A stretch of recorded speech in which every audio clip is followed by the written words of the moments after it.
Good morning, everybody. My name is Coach Guess. I am the Overwatch coach at Provo High School. Um, we're getting into the spring semester of competitive Overwatch, and I just want to take some time and review some student matches from practice this week. I've got to say, reviewing your own matches is one of the best ways to get better at literally anything you do. It could be traditional sports, in this case, esports. If there's a process to it, if you go back and watch that process, you're going to find tips and tricks to help improve. In Overwatch, they have that through the replay system. So if you come back to like this main screen, you go to the right-hand corner and click on your career profile. You've got 6 tabs across the top. We're going to go to history. For the highlights and top like plays of the game, those are always fun, but whatever. Game reports, these are also really useful. I know the last actual game I played, and it'll give you like a statistical breakdown of how you played. So like, for example, you can see we lost this one 0-2. Control took 10 minutes.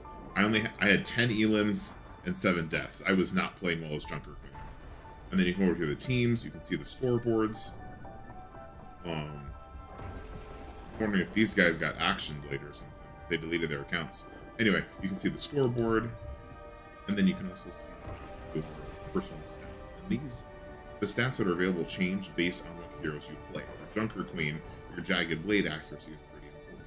Your Carnage kills. This will change based on what heroes you play. But so yeah, these are really good. I'm not sure if these can be exported, but sorry, I missed a part. Within your game report, you can come here and watch the replay. And likewise, if you go to your replays, you can see the replay, and you can also share those replays. So if I wanted to share that Ilios map that I did poorly on, I come click on it. Down at the bottom, it's got 4 options. I can watch it. You should definitely do that. You can pin it so you can find it easier. You can add a note. I played garbage as Junker Queen. And then you can come here. Oh, hey, what's the note on this? And then it'll pop up the note. Or you can click share.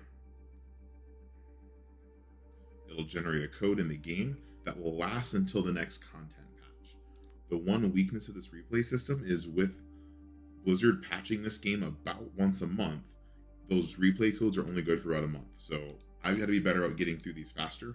But also realize if you're trying to watch a match or get feedback on the match, you want it to be pretty quick. I've already got one queued up for today. This is New Junk City. We're going to dive in. Ready for battle. Yelling super.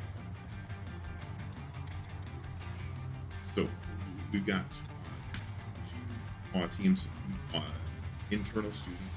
All these are members of the team. As they're picking their heroes, when you think about New Junk City as a flashpoint map, you want heroes that can engage and disengage together. Flashpoint is very engagement based. The capture timer on each objective is significantly faster. Control. So really you only have 2, maybe 3 team fights. If you get staggered or if you engage late, you'll only get 2 team fights. So they're coming on in. Right away, we've got some map geometry here. But I also like to point out just some of our engagement numbers. So Tank is right up here, taking good space with Reinhardt. Got both supports in the back pocket. Ashe going off to the side. Where is Cassidy?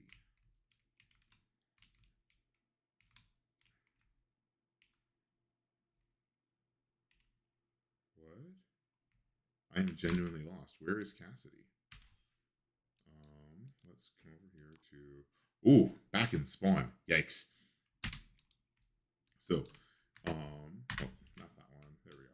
So, in this case, we're engaging 4v5. Now, I think if I remember back to this particular part of practice, the Cassidy player was a little behind on the selection and getting off their phone or something like that. But yeah, you don't want to engage 4v5. Then over here on this side, we've got Zarya playing straight up. Big beam. Awesome. And is that like an animation glitch? Whoa, Kiriko's like getting split apart by this. Do you guys see? Or maybe it's like literally between the frames. So we've got tank support, but then other DPS support and other DPS are way behind.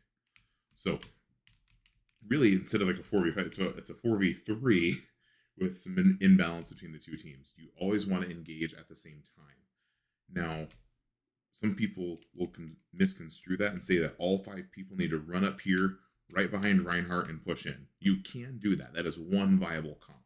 However, if you're running a dive comp or a poke comp, getting alternate angles is more effective and frankly safer. That way you can't just get like Junkrat bombed and your whole team dies. But you want to be roughly in the same spot at the same time. So for example, it looks like Ashe is coming over here to the side to get a better angle, which is totally viable. If Ashe is shooting from over here and Reinhardt's pushing over here, this Zarya is going to have a bad time. And then likewise, my hope would be that Kiriko would come over this way to get out of some damage. But long story short, you want to have all 5 people able to attack the same part of the map at the same time. So let's keep moving. Got an early pick on the Ashe. Really good shooting. Innocent Bean is really good at that. Basically turns the 4v3 into a 4v2, then a 4v4, then a 4v5. Alright. So, real quick, the red team over here did a really good job. They lost a player early on, and 2 more people were coming from spawn. So, Tank realized, hey, we are outgunned here. I'm just going to back out. So Tank didn't die, even though they lost the team fight and gave up control of the point. That's really well done. But now Ashe is running back from spawn. It's basically a 4v4. This is a point where rotations become important. We haven't really covered this in practice lately, but a rotation is where you just take your team from one spot to another, and you use the space of the map as a resource. Some of the resources are very obvious in game. You have a health bar. That health bar is a resource. You have that much health until you get sent back to spawn. Some tank heroes, or like Mei, they have a shield or a wall. That's a definite resource. You have this much barrier until you start taking damage. You have this much time to gain your ult until you get that resource. And you have abilities and cooldowns, but one that is often underused is the space of the map. Especially when you're dealing with brawly tanks like Zarya or Reinhardt, who typically stay in one spot. You know, Reinhardt has a charge real quick, but he's not going to go vertical. Keeping him away from your space is really critical, because if left unchecked, he's just going to walk on over, boop, boop. And there are several really good plays where Reinhardt's just walk and smack, smack, smack, smack, smack, and just beat everything. So as a DPS or as a support, your goal is to basically play keep away from the big beefy tanks. So rotating away to keep yourself alive can help out that way. I try to keep this play going a little more instead of pausing as much. A little rusty on my review mechanics. Alright, so Ashe switched to Genji. It's trying to sneak some value. See if they can do it. Sleeping Tank's going to make that an easy give back. But yep, so it's like right here. The Reinhardt just kind of walked up and smacked the Ana. Ana hit the sleep, but it's only going to last for so long until Big German just goes smack, smack. And for Ana, that's one of her big weaknesses. She has no vertical movement or no lateral movement speed. With Ana or Zenyatta, you just have to mouse and move that way. So, regrouping. So, and we're getting some really valuable poke damage out and in from both teams. Hey, I really like this. Reinhardt took a different route instead of just walking face first into the poke. It cost you guys a support with that ult in the back. Back in Overwatch Classic, when there was 6v6, and people would tend to say, oh, that's a solo ult, what a waste. That's actually a really good value. If a solo ult confirms a kill or saves a life, that's actually value.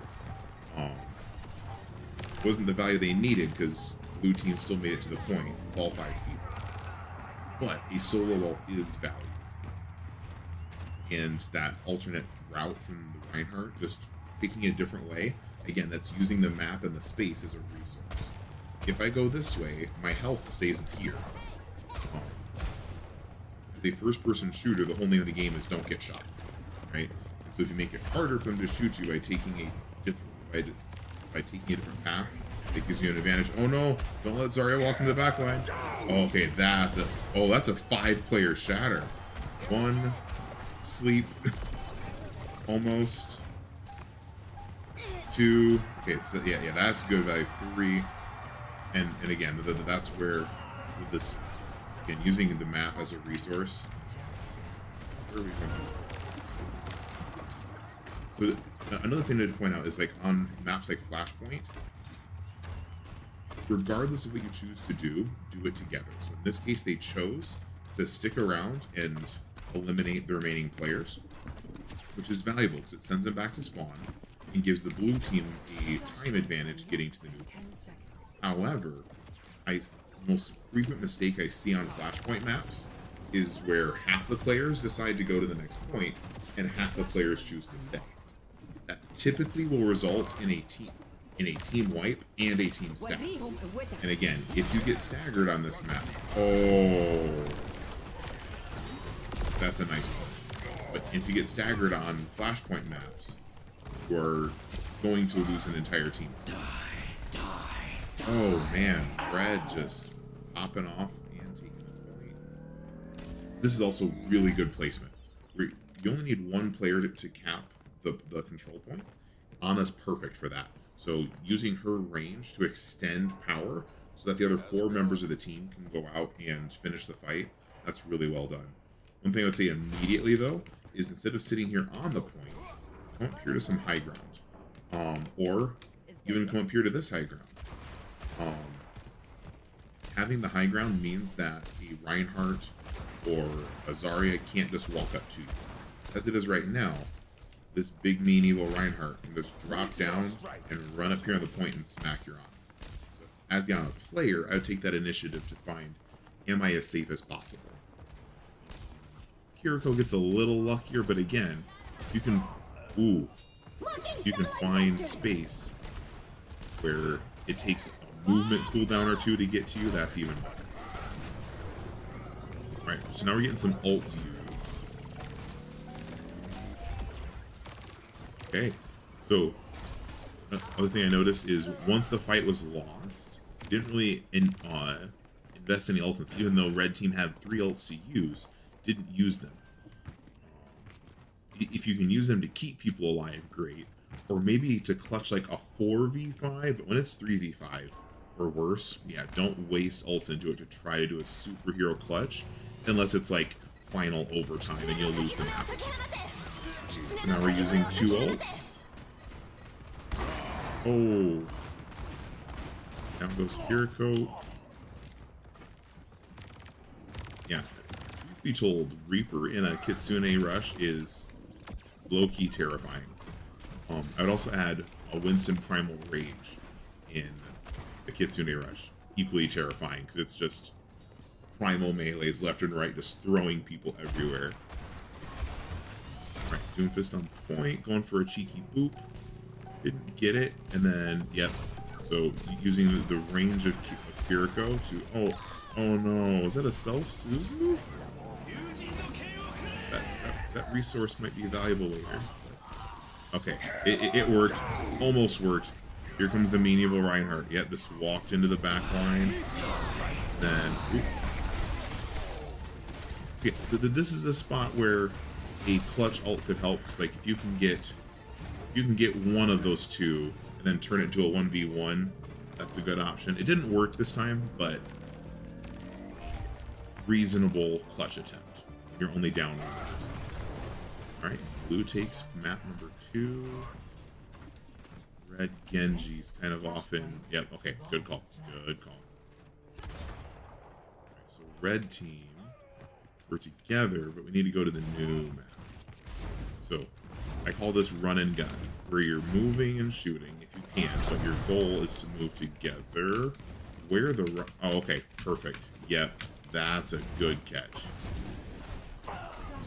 Getting a stagger, and we're still largely together. Well done.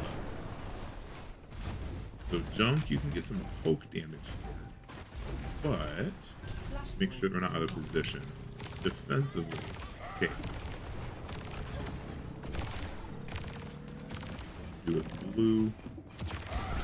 Alright, so yeah, this is another good spot where if it's a dangerous spot and you can have, oh, I definitely would have tried to countercharge that, or at least just throw the big body in front. Good job, Juno and Reaper, it looks like. But yeah, as a tank, you want to protect your squishies from the other big ugly. But yeah, if it's a hotly contested point, there's lots of spam or just a nano tank or something, having the tank try to contest the point while having supports play from range is going to be a recipe to keep your supports alive. All right, we're re-engaging and we're using a different map point. That's really good. Especially dealing with a Junkrat. Junkrat can just throw grenades in a space and completely close the space. It's not, oh, shield shatter. But Junkrat can just throw grenades in there and nope, it's done. However, if you just run away from that, completely negates Junkrat's battle. Same thing with Symmetra. People just hate playing into Torb and Symmetra. Their value comes from their turrets and those turrets' ability to close down a space. So like if there's 3 Symmetra turrets and a Torb turret all in one spot, that means it's not somewhere else. So just go somewhere else where the turrets aren't and you're going to have a better time.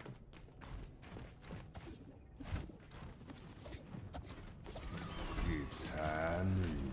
That's a risky noon out in the open, but if there's some countering action, and truth be told, high noon is a very difficult one to get value in. Okay, I'm not going to pause it and go back, but on this last one, while they were doing that team fight, it was really good positioning by the DPS. We had some pinch action. We had Cassidy on one side, Junkrat on the other, and they were both firing on the same target as the tank. That's a really great way to get maximum value and stay alive. It also makes choices more difficult for people attacking into that or trying to defend.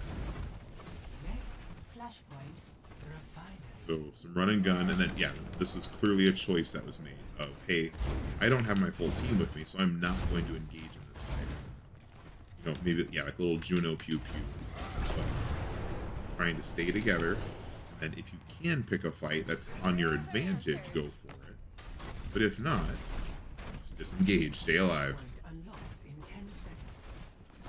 I know it sounds really trite, but like the #1 skill that most Overwatch players need to work on, myself included, like I talked about in my Junker Queen little snippet preview, is don't die.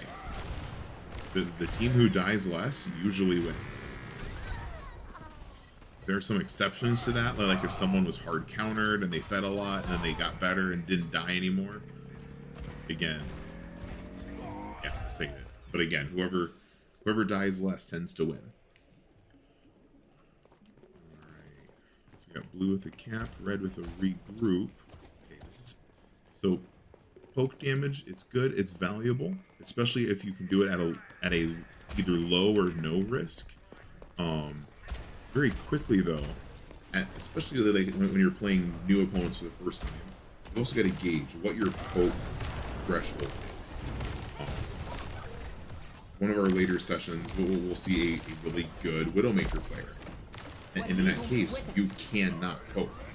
That's part of the advantage of good at Widowmaker is your opponents cannot safely poke. They'll either get eliminated, or you're going to force them into new places that give your team an advantage. So, know what your poke safety is. Of like, can I actually poke here, or do I just need to? Ooh, good play, Kiriko. Is it safe to poke here, or do I need to swap? Red team cleans up with a swap. Okay, now that we're here, you know that the blue team is coming from the other side, right? You have tanks moving, DPS is moving. Ana's getting a good angle. Now right here, we're seeing a lot of people on the same angle. And then Cassidy's kind of watching this back door, but the team can't help over here. Ooh. Okay, Kiriko can help with that, but the team, yeah, good rotation. Again, using the map as a resource. Getting some support on the DPS, both on the side and the main. The weakness, though, is that we just gave up that corner, and now, and now the blue team is rotating to that corner. That's really good map geometry. The extension of that Reinhardt terrifies me, though, but pulling it off okay. Blue team getting some pokey. Trying to make a play. Good charge and cancel. Right back ready to go. That's a good high noon because they either have to avoid it and give up the point. Oh, that's a heartbreaker. That could have been a really great Reaper play. Just got shut down. Even though he wasn't killed, he just got booped out of the play. Again, map geometry is a resource. It's a weird one. It wasn't an environmental kill that gives ult charge and play of the game, but it did change the Reaper's ability to actually influence the game. It turned that ultimate. It was basically a shutdown. The game won't report it as a shutdown. Functionally, that's what it is. Alright. Back up here. Now the nifty thing, the red team is shooting up here. I'm not sure if they know that the blue team is coming from the side. Maybe? Okay, yeah. They're rotating. Let's get some attacker POV. Okay. Some good support in the tank. We are all clumped right in here with a Junkrat and a Reinhardt. As a 500-hour Reinhardt main. No! Yep, saw that one coming. As a 500-hour Reinhardt main. There's something I love more than teams that all 5 players walk through the same door. So I can throw one fire strike and get 20% of my ult if I hit it. Be careful with that. But looks like Reaper figured that out, took the side gate and just cleaned out the team. You know what? I feel bad. I need to go back and watch that.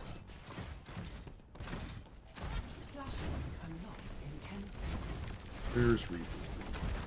Oh, he's completely off in Narnia.